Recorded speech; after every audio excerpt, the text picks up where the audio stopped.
Hello everyone, it's Lindsay, and today I'm back with a Bible journaling process video for you guys. I'm currently working through the Note to Self kit from By the Well for God. This is the current kit. I didn't double check, but I believe there are some available in the shop still. So if you want to check out my unboxing, I'll have that link down below. I do also have another process video that I've done. I've had lots of shorts over here and reels over on Instagram with lots of inspiration for you guys. I've really enjoyed working through this kit. So like I shared in the last video, I am taking lots of notes here in my growth book and then kind of popping over to my Bible, as I have days that kind of resonate with me. So I'm not Bible journaling every single day of the kit. And there's no like rhyme or reason for who I'm picking other than maybe I have a lot of notes for that particular day. So today I'm working on day 5. This is Gail, Patio Pondering's devotional day. And hers is titled People Pleasing. And she's looking at this, aspect of our flesh having this desire to people please, right? We're wanting to fit into the world,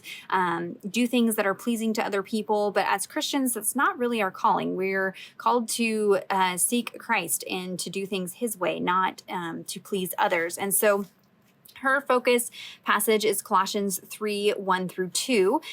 The NASB translation says, "Therefore, if you have been raised up with Christ, keep seeking the things above, where Christ is, seated at the right hand of God. Set your mind on the things above, not on the things that are on earth." And I thought this was interesting because it kind of tied in with one of the passages and kind of thoughts that I had going for my day. And so it was just kind of neat to see how everybody's devotional days all kind of fit in and worked together, even though we didn't know what each other was writing. But she's got some other great scripture in here as well, in Galatians, some other passages in Colossians.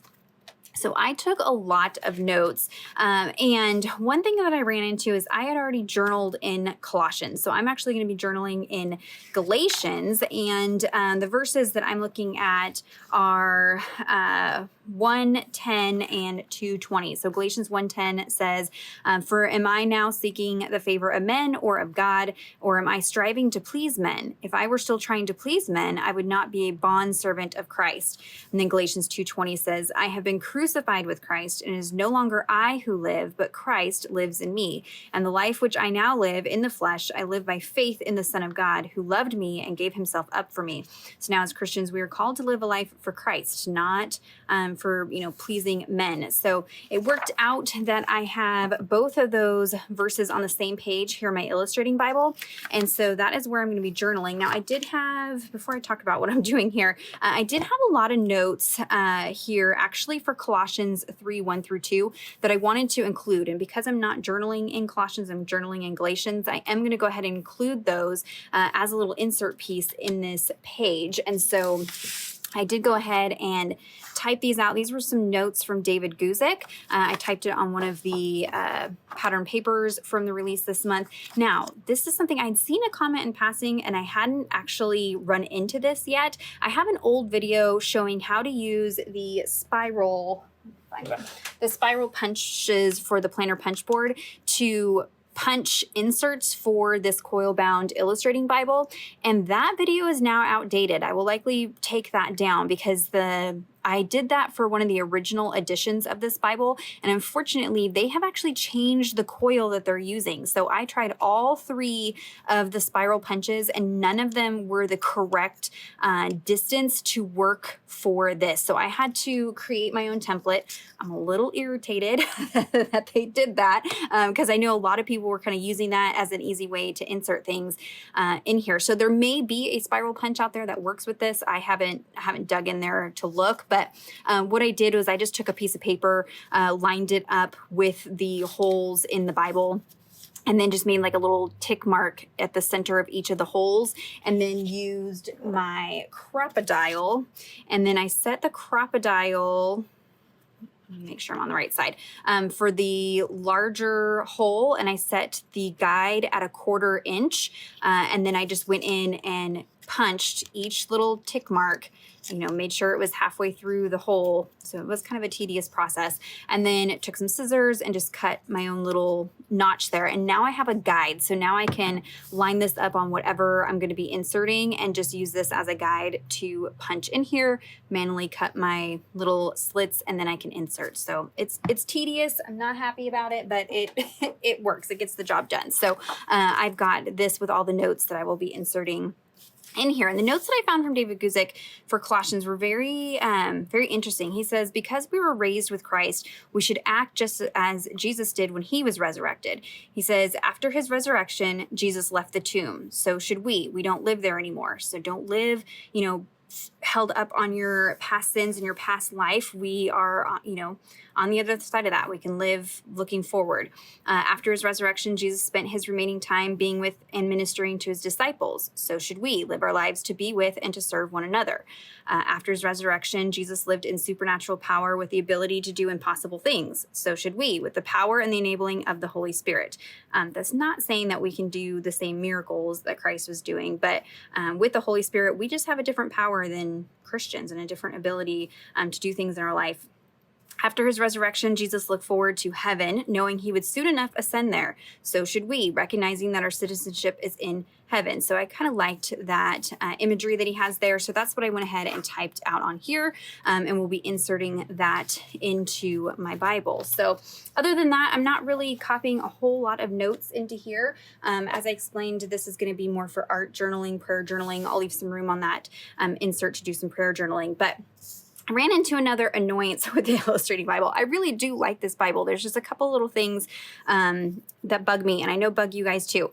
The titles, when they put the title of the book at the beginning and takes up a huge chunk of the margin space. And so I end up kind of avoiding journaling these pages because it's just kind of tedious trying to cover this up. So I am using the encyclopedia page that was included in the die cuts from the kit. So the kit came, you know, everybody got a different encyclopedia page, and mine had radio on it, which didn't really fit with any of the things that I was studying with the devotional. So I'm going to use this more as just a background element. I'm going to kind of cover it with some gesso and things like that and just use it as a texture element. But I went ahead and kind of tore it down so it fit in the margin, and then this is going to cover up the entire margin. So it's going to cover up the book name, give me kind of a blank slate, so to say, to work on over here. So, you know, that kind of worked out. Maybe it'd be an idea for you guys, maybe the dictionary page, book page, something like that, a pattern paper to cover that up. And it's also going to act as a layer as I add in distress products. I'm not going to have bleed through as bad because I'll have this kind of as a layer on that. So there's that. I've pulled out a couple of different items here. I have some die cuts from the release. I also am going to be using these marquee tiles from Tim Holtz on that insert page to spell out the verse Colossians 1, 2 through 3.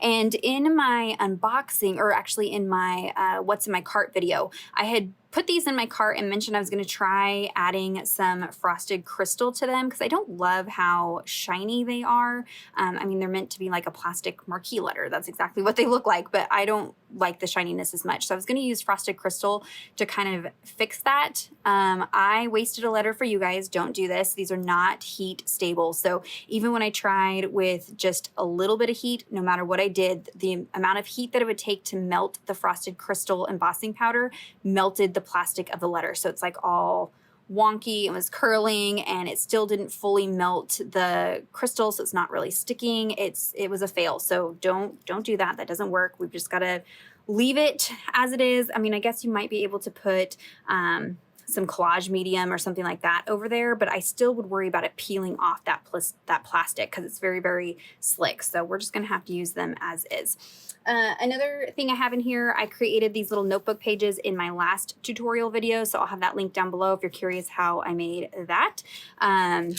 I've got my title out on a piece of wax paper just for, you know, ease of placement. And then this piece here was a tone-on-tone embossing technique that I did in a shorts video. So I won't be showing that in this video. You'll have to go find that shorts video showing how I did that. But other than that, I have a couple other things up my sleeve for this page, but it should come together pretty quickly since I'm using some elements I'd already created. So let me go ahead, put you guys on fast forward, and we are going to journal here in Galatians chapter 1 and chapter 2. All right, so this ends up being one of those pages that just kind of meanders quite a bit. I make a lot of mistakes, but I will walk you through what I did along the way and how to do it differently.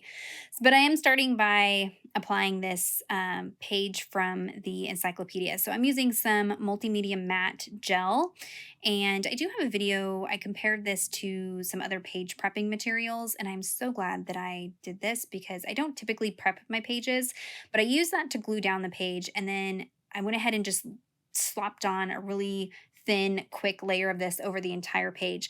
Sometimes if you add glue to part of the page and not all of it, it kind of wrinkles and does weird things. So I wanted it to dry pretty flat. So I went ahead and just put a layer over the entire page, which kind of worked out in my favor because this page would have been destroyed had I not done that. So at this point, the page is prepped. Things cannot bleed through. So now I'm going to pull out some white gesso and a palette knife and just kind of scrape this across that encyclopedia page. I don't want those words to compete too much with the Bible text. I want it to look more like a background, like a textured background element, not that you can actually read what's on there. So in some areas it's nice and thin, some areas I'm leaving it a little bit thicker. This is all going to add to the texture once I start adding, you know, inks and sprays and things like that. So a lot of this gets covered up by the elements, but I'm going to walk you through the whole shebang. Now I know this is going to be super messy for some people. It did definitely take longer than I anticipated, but it helps me to sit and reflect on the passages while I'm doing this process. So I don't care that it takes a little bit longer. So this step, I go ahead and start working on the background. I should have waited until later down the road, and I'll point that out. But at this point, I sprayed some water on there, and then I'm spraying some antique linen distress spray stain, and then also splattering some old paper distress spray stain and just kind of dabbing it. I don't want it to look like sprays. I want it to look like antique old like paper or like a wall, something grungy. I don't want it to be like a spray effect, if that makes sense. And I'm keeping it mostly to the margin. There's a little bit going over the text. These are translucent, so I can still see the text, no problem. I'm also sprinkling in a little bit of antique linen distress oxide spray and gathered twigs distress oxide spray, wetting that so you get that oxidized look, and there you go, nice and dry. I'm also blending in some frayed burlap distress oxide. At this point, I'm trying to cover up the white of the gesso. I don't want stark white, so I'm using this to just kind of color the entire thing. Again, kind of looking like an aged, almost like a plaster over book page wallpaper or something. I don't know, just texture. But again, I should have done this step after this current step. So I'm going in. I wanted to bring in some grit paste. So I'm using the Grime stencil from Tim Holtz. I'm pulling out my grit paste, and I knew that I had issues with the gesso being white and having to color that. So I decided to pre-color my grit paste. This is mistake number 2. So I'm putting out a plop of grit paste. This is just a texturized texture paste. It kind of has like a sandy look to it. It's grungy. So I'm putting that onto a nonstick craft sheet, and I decide to colorize it. So first I go in with the gathered twigs distress oxide spray just because it's sitting there. That's not really giving me the color I want.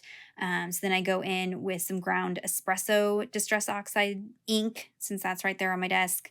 That's still not getting, I'm wanting like a dark brown is what I'm going for, but this is just kind of giving me this washed out beige kind of color. I come in with ground espresso distress ink, thinking maybe that'll work.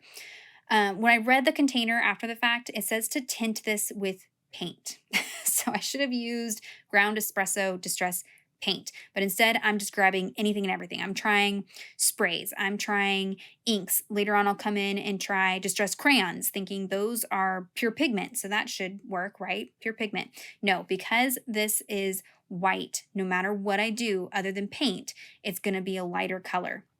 And I'm like, okay, well, at least it's not stark white. It's like this kind of beigey cement color, will work with it. So I'm just mixing in, it was walnut stain distress crayon. So this was not even, I didn't even need to do all this. I could have left it white. It would have been fine, but I'm leaving it in there so you can see. If you did want to tint your grit paste, use distress paint. That's going to be the best option, but I'm rolling with it. At this point, you can see it's kind of like a taupey beige color, and I'm pushing it through that grime stencil, and this is griming it up. When I pull this up, it's like so much yummy texture. It looks dirty, grungy. That is what I was going for, but I wanted this to be really, really dark. But I'm going to show you this. This might work out if this is the technique you want in the future. It kind of totally shocked and surprised me. And that's really the cool thing about distress inks and why I love them, because there's so many unique properties to them. It's crazy. So at this point, it looks like taupe, right? Okay, that's dry. I set it aside, walked back. It's purple. It dried purple. I didn't use purple. Those are all browns, but I think walnut stain has a little bit of a purple in it somewhere, and so it pulled purple. So I had remembered seeing that you could tint it or color it dry with distressed crayons. So I rubbed some walnut stain distressed crayon over the grit paste. The grit paste is dry at this point. I'm using a blender tool, stencil brush, to rub it on there. I'm adding a little bit of water to get it to move around, but this is also moving my background. So I should have waited to do all those sprays that I initially did, the antique linen, the old paper, all of that at this stage of the game, because now as I'm adding water to get the distress crayon to move, which it's moving beautifully at this point, it's also moving my background colors. So I could have just saved a couple steps, done everything at the same time, left the gesso white, left the grit paste white, and then just work on the colorizing of it at this point. So save yourself some steps, learn from my mistake. You can colorize everything once your texture pastes are down. But again, I'm just putting that distressed crayon on there, kind of moving things around with a brush in my finger, dabbing up anything that's extra dark. And then I am putting some more antique linen distress spray stain on there to kind of bring back the background that I had lost when I started adding water and like mopping things up. So that looks grungy mess, but hang with me. I really like how this page came out. So it's dry now. I've got my dark gritty grunge, and then look at that. No bleed through. What you're seeing at the top there is what's run underneath the page, but with all that water, with all those sprays, with all that texture, nothing bled through because I prepped the page with that matte gel medium. So if you are pro prep the page, matte gel medium is my preferred page prep, or watercolor ground, but for this worked with the matte gel medium.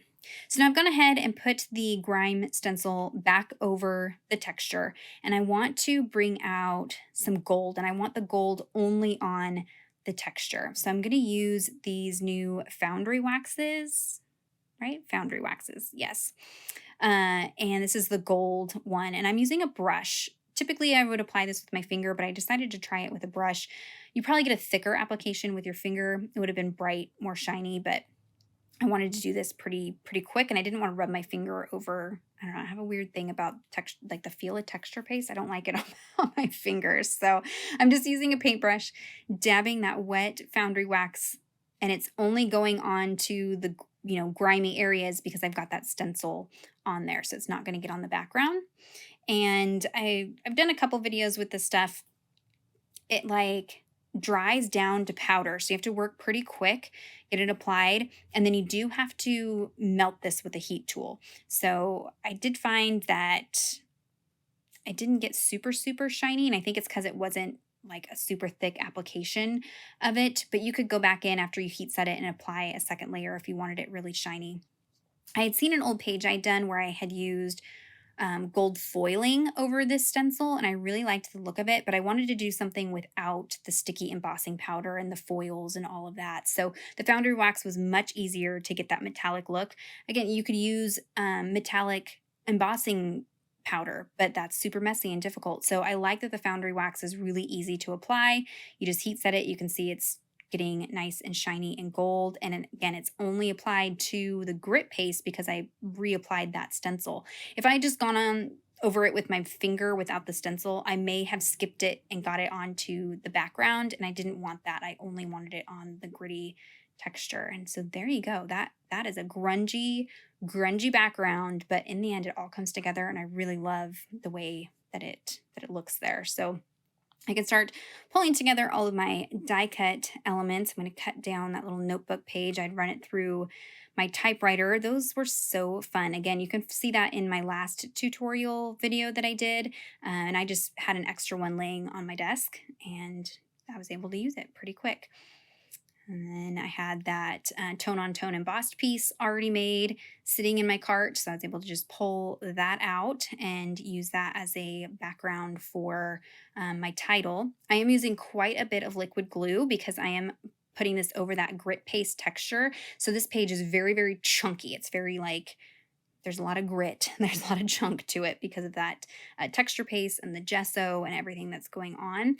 With matte gel medium, it does take a little bit longer for distressed products to dry on it. So I heat it really, really good with my heat tool for like multiple minutes, multiple passes, and I'll probably leave this page open overnight just to make sure that the inks and sprays and crayons and everything are fully dry on this page. But they will eventually dry on the matte gel medium. It just takes a little bit longer. And then I use my wax paper to spell out my title using the kit stickers, and that makes it easy to kind of line it up on that card. Some people just wing it, stick your stickers down. I'm kind of a perfectionist about stickers. I use my T-ruler, I use the wax paper, line everything up. I'm picky about that. I don't know. Some things I can just wing it and let it go, but stickers, alphabet stickers have to be a certain way for me. So my title is going to say, "It is no longer I who live, but Christ who lives in me." So I really love how that came together there. And then here is my insert page. I'm going to reinforce the side of it where the holes are going to be with some of this linen tape from Tim Holtz. This is so, so pretty. I love that I had the colors that kind of tie in with the kit this month. You'll see at the top there, some of my antique linen got on the page, and I thought about maybe putting that on some other parts of the page because I really liked how that little spill looked, but it got covered up with the tape here. But I'm going to let that, I'm just putting it right up to the edge of where I had typed. And then I have this little die cut piece that comes in the kit. And I'm going to put Guzik on here for David Guzik just to indicate to myself that these notes were in fact quoted from David Guzik. I try to be good about that so I know where the reference came from. And then I did add a little bit of frayed burlap distress oxide ink to the back just so that when I flip this page over, it's not stark white. I do have the stark white of those florals on there, but the rest of the page is pretty grungy, dirty, antique looking. And then I just use my tiny attacher to attach that to the top there.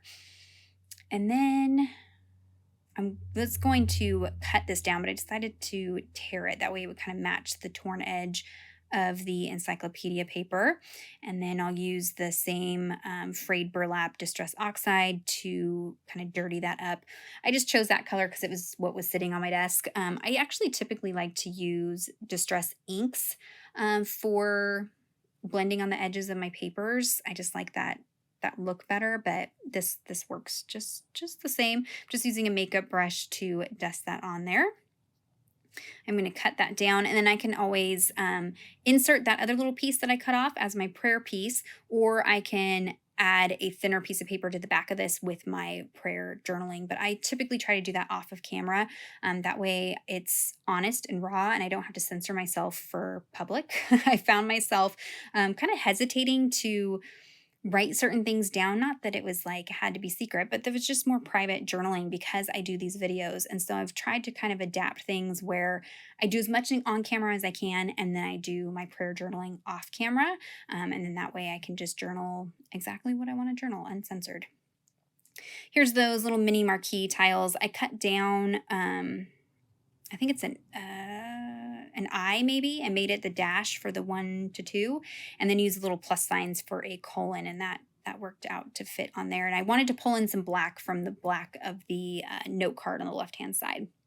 So here I'm going to use my guide to punch the holes. I have found with fabric or fabric tapes, it is helpful with the crocodile to kind of sandwich the fabric between paper. So there's paper, underneath the fabric tape, and then I'm just using a scrap piece of paper temporarily held over the top of that. So when I punch it, it actually punches cleaner. If you've ever punched just straight through fabric with the Crocodile, and sometimes it doesn't punch all the way, sometimes it kind of like gums up your machine. So with any like hole punch, shape punches, sandwich your fabric in between paper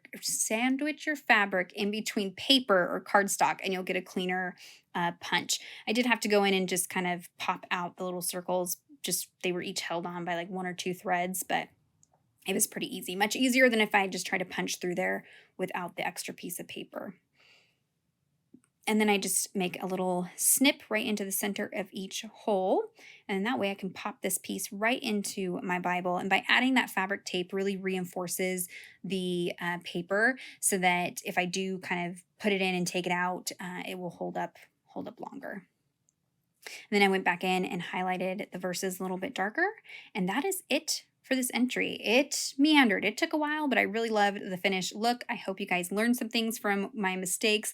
If you have any questions or comments, be sure to leave those down below. Check out the description box for links to everything that I mentioned in the video today. Give this video a thumbs up if you enjoyed it. Subscribe to my channel if you're not already subscribed. And until next time, thank you so much. Bye-bye.